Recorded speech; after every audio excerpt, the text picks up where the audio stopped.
नमस्कार दोस्तों। आज प्रस्तुत है कहानी समुद्रदेव की उदारता। तो चलो दोस्तों कहानी शुरू करते हैं।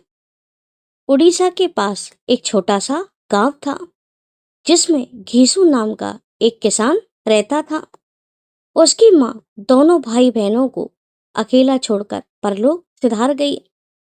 संपत्ति के नाम पर घीसू के पास केवल 2 बीघा जमीन थी जिसे उसने अपनी बहन लक्ष्मी के विवाह के लिए जमींदार के यहाँ गिरवी रख दिया। वह रात दिन खेतों में जुतता। कठोर परिश्रम के बाद भी जमींदार उसे थोड़ा सा अनाज देता और बाकी अनाज स्वयं रख लेता। उसकी आर्थिक स्थिति इतनी खराब थी कि गुजारा करना बहुत मुश्किल था। इस तंगहाली में भी वह सदैव प्रसन्न रहता, दूसरों की मदद करता। घीसू की पत्नी बेहद झगड़ालू और बदमिजाज औरत थी। रात दिन अपने पति को कोसा करती। वो कहती, मेरी किस्मत तो उसी दिन फूट गई जिस दिन तुम मुझे ब्याहने आए थे। पड़ोस की कांता आए दिन नए नए गहने गड़वाती है और मुझे जलाती है। गहने तो छोड़ो, यहाँ तो पेट के लाले पड़े हैं। घीसू ने कहा, उसका आदमी जमींदार के यहाँ मुंशी है, आए दिन हेरा फेरी करता है। तुम क्या चाहती हो कि मैं भी पाप का भागीदार बनूं? पत्नी ने झड़कते हुए कहा, नहीं, तुम संत महात्मा बने रहो, ऐसे ही भुखमरी और गरीबी में मरते रहो। घीसू अपनी पत्नी की बात को अनसुना करके बोला, अरे भाग्यवान, कुछ खाने को हो तो दे दो, बहुत भूख लगी है।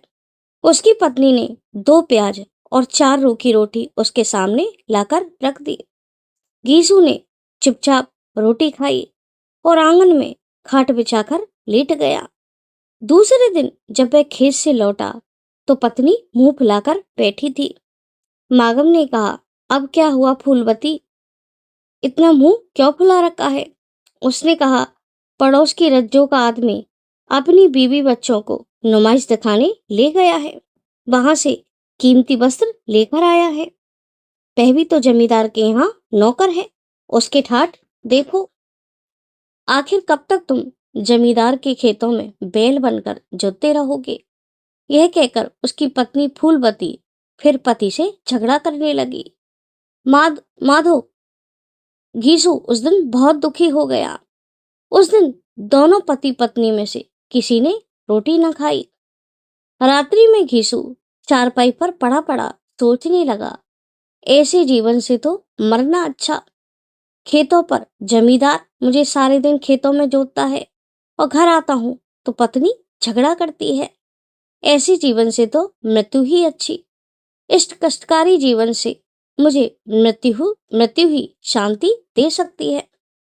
वह रात्रि में अपनी चारपाई से उठकर जंगल की ओर चल दिया। चलते चलते वह सागर के किनारे पर पहुंच गया। सागर के तट पर पहुंचकर वह रोते हुए ईश्वर से प्रार्थना करने लगा, हे प्रभु, आपने मुझे मनुष्य का जीवन तो दिया, परंतु मैं सुखी नहीं हूँ। मैं रात दिन कठोर परिश्रम करता हूँ पर मेरे भाग्य में सुख नहीं है। यह कहकर घीसू सागर में कूद गया। समुद्र देवता ने सोचा, इसका समय अभी पूरा नहीं हुआ है। ये नेक नियत वाला सच्चा मनुष्य है। यह समुद्र में मरेगा तो मुझे एक निर्दोष की हत्या का पाप लगेगा। मेरे पास मोती, हीरे, असंख्य कीमती वस्तुओं का भंडार है। मेरे भंडार में ऐसी भला कौन सी वस्तु है जो नहीं है? क्यों ना मैं इसे कुछ रत्न दे दूं जिससे ये आजीवन सुखपूर्वक अपना जीवन व्यतीत करेगा। समुद्र देव ने अपनी लहरों के थपेड़ों से उसे किनारे पर लाकर पटक दिया। उसके मुख पर छींटे मारे। घीसू को होश आया। उसने देखा नील वर्ण का कोई व्यक्ति खड़ा है जिसके सिर पर मुकुट है और गले में कीमती मोती, रत्न और शंखों की माला है। उसे देखकर घीसू चौंक गया। उसने पूछा कि आप कौन हैं? समुद्र देव ने कहा कि मैं समुद्र देवता हूँ। तुम समुद्र में डूबकर मुझे कलंक लगाना चाहते हो। मैं तेरी पीड़ा सुन रहा था। समुद्रदेव ने उसे एक जादुई शंख देते हुए कहा, इससे जो मांगेगा वही तुझे मिलेगा। हीरे मोती पन्ने किसी चीज की कोई कमी ना रहेगी। बस तुम आंख बंद करके मेरा ध्यान करना और शंख बजाना।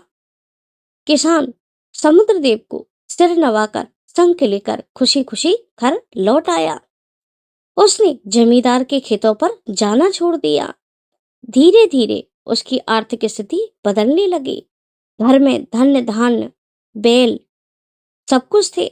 वह गरीबों को भोजन कराता, वस्त्र आदि का दान देता। उसने लोगों के लिए सराय और कुएं बनवाए। जमींदार को जब यह पता चला तो उसने राजा के कान भर दिए। राजा ने उसे दरबार में बुलाया। किसान से पूछा, घीसू, तुम्हारी यकायक गरीबी कैसे मिट गई? जरा हमें भी बताओ।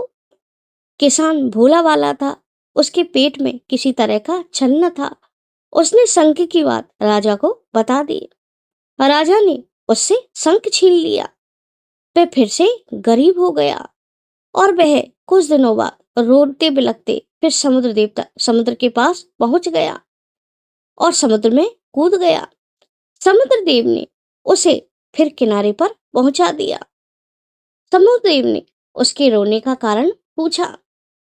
उसने समुद्रदेव को अपना सारा हाल कह सुनाया। समुद्रदेव ने उसे एक बड़ा शंख दिया और कहा, तुम राजा से कहना, महाराज आपकी नगरी बड़ी है, अतः मैं आपके लिए बड़ा शंख लाया हूं।